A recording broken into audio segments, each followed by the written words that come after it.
Welcome back from the bye week and back in the studio for the homecoming edition of the Unlimited Sports Preview Show. As always, I'm Trey Marlowe, joined by Brady Larson and Justice Brody. Today on the show, we'll have breakdowns of both Nebraska and Michigan State, as well as a look at the other top Nebraska sports in action over the weekend.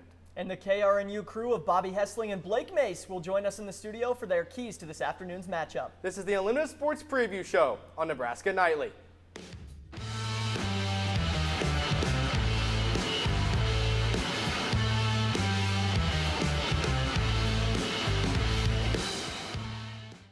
Welcome back, Justice and Brady. The pass game is there, but the run game is still spotty and something that the coaches have addressed needs to improve, especially in the red zone. Yeah, the Huskers 4 games into the season, still no running back identified, not where you want to be if you're the Huskers. Yeah, and they're going to have that potency, a little bit of balance in terms of the offensive threat. If you just become a pass-heavy team in the red zone, it's going to be easy for teams to compact the field and make it hard for you to try to get in the end zone.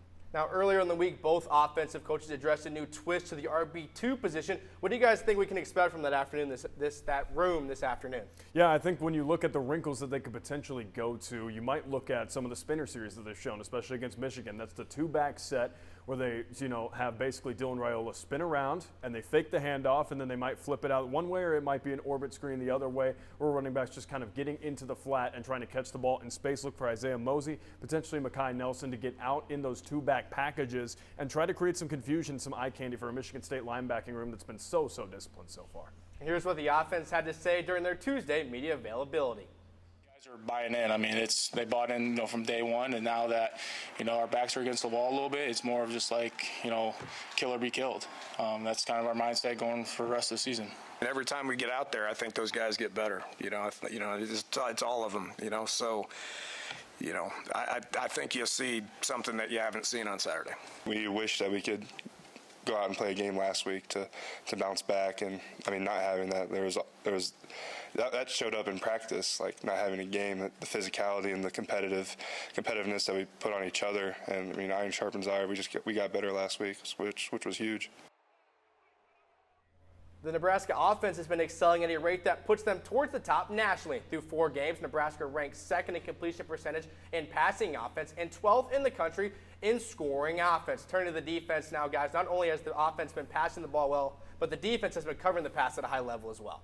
Yeah, they're the top pass coverage unit in the nation in terms of grade, in terms of yards allowed, in terms of points. Guys, they're one of 2 teams in the nation that haven't allowed a passing touchdown yet. They have been locked down on the back end. And with Addison Williams and John Butler, you knew that the secondary was going to be an emphasis on this defense. Now, this seems like a week where the Nebraska D-line can have a get-right game against the Michigan State O-line that has the injury bug, especially on that left side, Justice. Yeah, and with that left side, they lost their left tackle, Michigan State did, for at least a month. They've rotated 8 players now and played 40 or more snaps on this Michigan State offensive line. They allowed a ton of pressures and a ton of sacks already this year. It's a group that's kind of just been patchwork together with some duct tape and some flex seal and maybe a hope and a prayer. So Michigan State's going to have to get things together. It's a great opportunity for Nebraska with speed and with physicality on the interior to finally get some wins and try to get after Aiden Childs. One point of emphasis early has been on the big play struggles, and here's what John Butler had to say when asked about the struggles on Tuesday. You have to be able to evaluate, and right now we're getting blocked too much and we're not tackling them well enough. And we have to practice that. We have to emphasize that.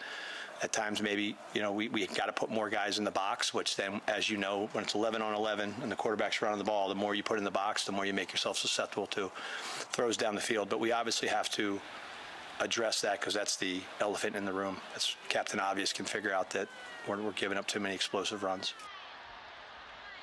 Malcolm Hartzog expected to be a game-time decision today. Justice and Brady, who do you expect to step up and fill the void? Yeah, I think they're going to have to rotate the back end of that secondary, so you might see Sierra Wright spin down to that nickel look. You'll probably bring Donovan Jones, the redshirt freshman out of Omaha North, in to play that boundary corner and try to match up physically with Amari Kelly and Nick Marsh on the outside. And look for maybe Rex Guthrie to try to slide in at a couple of different points to try to bring them some more physicality, some more oomph from that back end. Yeah, Matt Rule really high on Rex Guthrie, especially in the offseason coming in, said that he's a starting safety in the Big Ten. Look for him to step up today. Coming up after the break, we introduce you to the Michigan State Spartans. But first, it is the debut of Guess That Husker.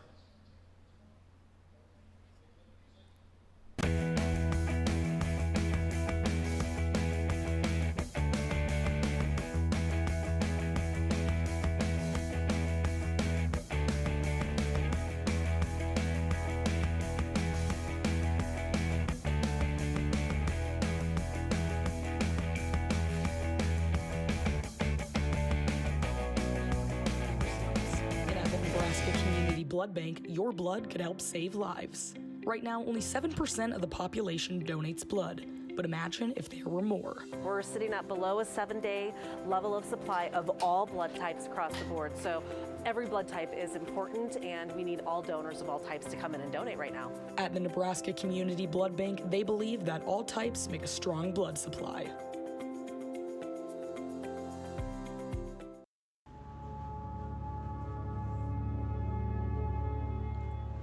Social media is a daily part of many college students' lives, something we've become used to, but it can also be overwhelming and draining. Studies show that taking regular breaks from social media reduces stress and improves mental health. Too much screen time has been proven to increase anxiety, while stepping away helps you reconnect with the world around you. Take a break. Protect your mental health.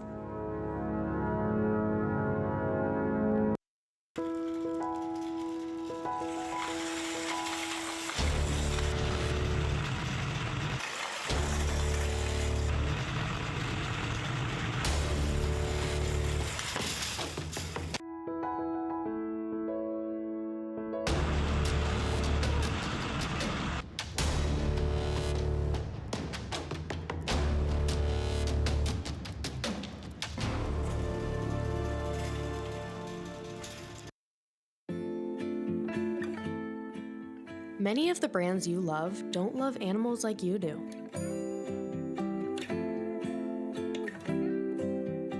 Look at the labels of products you use for a bunny logo signifying they don't lab test on animals.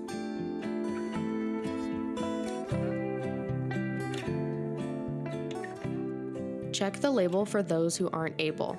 Start making the shift by visiting crueltyfreekitty.com today. Welcome back inside the studio as now we turn the page to Michigan State Spartans, who are coached by second-year coach Jonathan Smith. And Justice is a guy that's been around some high-level players. Yeah, Jonathan Smith first started out as an offensive coordinator in 2016 with that Washington team that made the college football playoff with quarterback Jake Browning, now on the Cincinnati Bengals. Then he's transferred that into a head coaching job at Oregon State, where he coached DJ Uiagalelei to his best season in college, throwing for 21 touchdown passes on the year. And now he's working with a third quarterback in Aiden Childs. And if you think back to when Jonathan Smith was playing in the year 2000 under head coach Dennis Erickson at Oregon State, he had Chad Johnson, TJ Hushmanzada, and himself slinging the rock around. He finished as an All-American that year, and now he's kind of trying to mold Childs into that similar quarterback that he was, a pro-style guy who could spread it around, but also has the threat of doing it with his legs. I feel like Michigan State's on a team that's talked about a lot, kind of that middle-of-the-pack Big Ten team. They've been that way for about 5 years or so, but they're 3-0. Head coach Jonathan Smith is the first coach in Michigan history to go 3-0 in his first 2 years as head coach of the Spartans. Here's what Smith had to say during his media availability earlier in the week. Headed toward a big opportunity back into this league and conference play in a tough environment, going back on the road. Coach Rule's done a nice job there. These guys is a good football team. They can score points. Quarterback's one of the better ones we're going to play. You can see their stats and points scored and passing yards and those things. I think defensively they hold their own. Done some really good things, especially on the back end. The pass defense, you look at it, stands out on tape. So we've got a real challenge coming Saturday. A key to the Michigan State offense is the passing attack, spearheaded by junior quarterback Aiden Childs and supplemented by wideouts Amari Kelly, Nick Marsh, and Krishan McCray. The trio of Kelly, Marsh, and McCray have combined for 667 of Aiden Childs' 868 passing yards. With Kelly as the main target, Marsh as the man-to-man specialist, and McCray as the slot speed threat, the Spartans have a stable of wide receivers capable of stretching defenses both horizontally and vertically. Now let's take a look at the potential matchups. And guys, when you look at this, the first real matchup is going to be Nick Marsh versus Andrew Marshall, the senior transfer from Idaho, against a guy in Nick Marsh who's only a sophomore but has already made some splash plays, showed out really well against USC, and is a guy who against Andrew Marshall is going to have to try to beat him in man coverage, and Marshall's the perfect kind of fit, I think, for this Nebraska defense. It's a physical man-to-man corner who wants to get handsy, wants to get dirty, and wants to try to force Marsh into the boundary and maybe even push him into the sideline. Trey, what is the biggest threat that the Spartans pose to the Huskers this afternoon? I think it starts with the quarterback run game. I mean, Brendan Swerve in week 1 went for 96 yards when the Huskers played Cincinnati, and then 2 weeks ago, Bryce Young went for 61 yards. I mean, Aiden Childs, we talked about, we used some quarterback draw stuff. They ran a lot of it during Boston College early in the season. I think the biggest thing is if the Spartans can establish the run that kind of makes Nebraska fill the box. And just as you talked about all this athletic wide receivers that the Spartans have, plus with kind of if Malcolm Hartzog most likely not going to play today, that's kind of what we've been hearing around the rooms earlier. And then they're going to move Donovan Jones to that one-on-one spot on the outside. If they can if the Spartans can get those guys on an island to kind of get Nebraska out of their works early, that could be something that the Spartans can have success with. Coming up after the break, we dive into the rest of the Nebraska sports in action this weekend.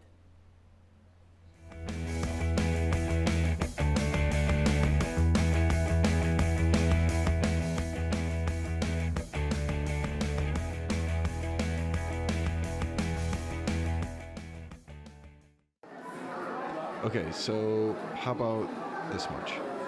I don't know. Well, how about this much? I don't know. How about, Actually, I don't know. okay, maybe this much? I don't know. The very tip of your pencil, a fraction of a raindrop, 3 grains of salt. That's how much it takes for a dose of fentanyl to become lethal. Learn more at realdealonfentanyl.com.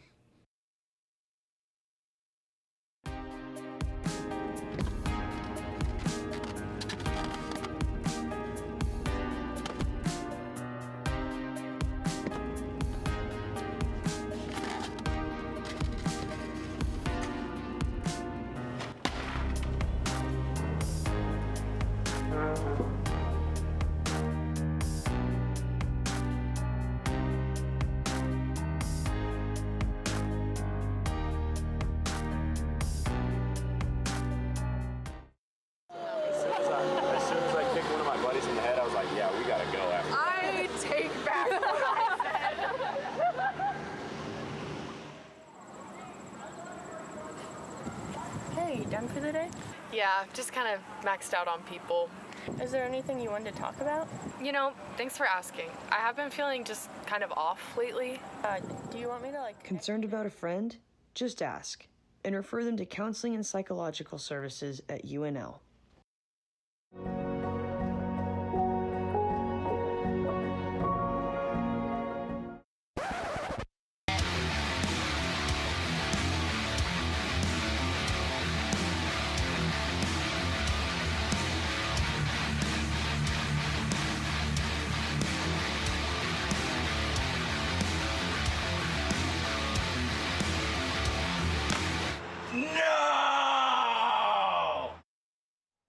Welcome back as we are now joined by Levy Davenport and Emma Baumgart in the studio for this week's edition of Around the Corn. Thanks, Trey. Emma, it's been a busy week of announcements here in Lincoln. And it might be an even busier weekend with volleyball, football, and soccer all getting in on the action. That's right. Tonight, the #1 ranked Nebraska volleyball team is facing off against Rutgers in New Jersey. The match is a part of the Discover In-Season Volleyball Challenge. It's also sold out. The match will start at 6 Central Time, and you can stream it on Big Ten Plus. More Husker volleyball news. Middle blocker Rebecca Alec has been named as an addition to the 2025 AVCA watch list. Alec is having an impressive senior season, averaging 2.6 kills per set and 1.2 blocks per set. She recently passed Sarah Pavin to reach top 5 in blocks in the rally scoring era. She joins Bergen Riley, Andy Jackson, and Harper Murray on that list. Now, volleyball isn't the only highly ranked team with news. Emma, wrestling released their Big Ten schedule this week. Schedules for the upcoming season were announced for the Huskers wrestling and baseball teams. First, we'll take a look at wrestling. The Huskers were coming off of a second-place finish at the national championships last season. They're picking right up where they left off. Flow Wrestling released their preseason rankings. Nebraska is ranked second in Flow Wrestling's preseason poll. This is the 3rd season in a row the Huskers have been ranked in the top 5, and they're returning a lot of those key members from last season. Those wrestlers were a part of Nebraska's best season in program history last year with a record of 117 points and 8 All-Americans at the national championships. 2 big ones on the schedule to get excited for. The first game against Iowa at home on January 23rd. Iowa ranked 3rd in that same poll. Then just a week later, they'll head to Penn State. They're ranked 1st in that poll as well. Those are already 2 of the 11 of Nebraska's ranked matchups. Nebraska will begin their season at the Navy Classic in Maryland on November 2nd. Wrestling wasn't the only one who released their schedule. Baseball also shared their upcoming season. They sure did. And the Cornhuskers have some tough opponents, especially in their non-conference schedule. Some of those include Auburn, Louisville, and Florida State. Each of these teams finished in the top 25 last season. Florida State and Louisville both in the top 10. They will play in-state rival Creighton 3 times, twice in Omaha and once in Lincoln. The Huskers may look a little different this year, but a couple key players return. Joshua Overbeek, Dylan Carey, and Case Sanderson are back with the Big Red. Last season, they helped Nebraska to their second Big Ten championship in a row. Their 2026 season will begin on February 13th at the MLB Desert Invitational. We're in the midst of soccer season, and Nebraska is headed to Evanston to take on Northwestern Sunday. The Huskers are looking to snap a 2-game losing streak in this tightly contested series. Many of their matchups have been decided by a single goal or ended in a draw. The Huskers' attempt to tie this series will be streamed on Big Ten Plus. That'll do it for Around the Corn. Trey, Justice, Brady, back to you. Thank you, Emma. Well, guys, volleyball is great, as we expected, but now we are beginning to enter that crossover season with wrestling and basketball both starting to ramp up. Yeah, Husker wrestling looks really good this year. They brought in a transfer from Cal State Bakersfield, AJ Ferrari, to bolster up the heavyweight ranks. LJ Araujo expected to bump up to 165. And how about Christopher Minto making the leap to 174? Mark Manning's got a heck of a squad for the match this year. Yeah, talk about personality. They bring that with AJ Ferrari. Turning the page back to football, Nebraska and Michigan State aren't the only Big Ten teams in action this weekend. Michigan plays host to Luke Fickell and the Wisconsin Badgers. Illinois looking to stay hot after a win versus USC while visiting Purdue. UCLA still looking for their first win of the season as they face Penn State. Undefeated Maryland hosts Washington, who is making the cross-country trek to the nation's capital. And the nightcap is the top-ranked Buckeyes and Minnesota. Coming up after the break, we are joined by Bobby Hessling and Blake Mace for the Week 4 edition of the KRNU Keys to the Game.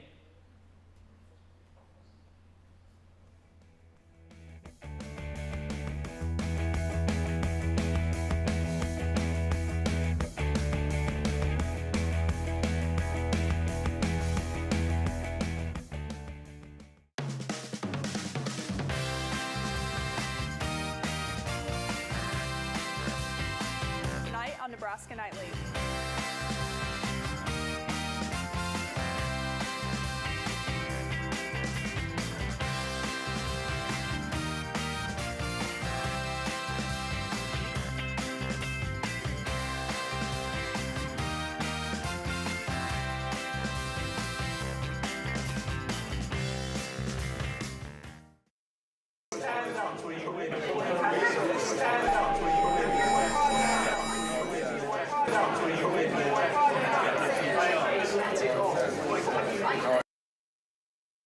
On average, every Big Ten student wastes 112 pounds of garbage each year, but there's a fix.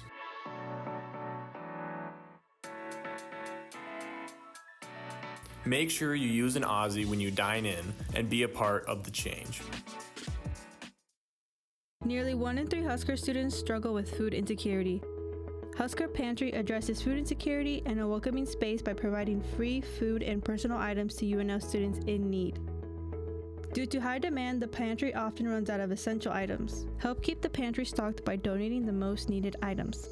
From canned food to personal items and cleaning supplies, you can make a difference by donating. Learn how to donate by visiting pantry.unl.edu.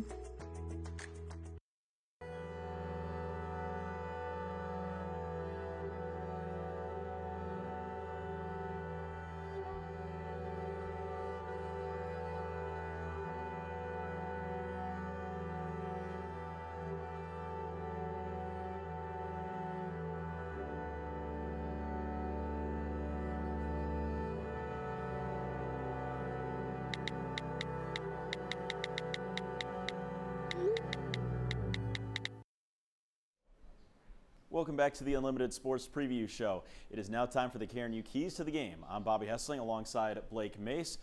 We will have the call on 90.3 KRNU. First, the main story is the run game. Nebraska's run defense is allowing 173 yards per game. They need to stop the run, especially against a mobile quarterback like Aiden Childs.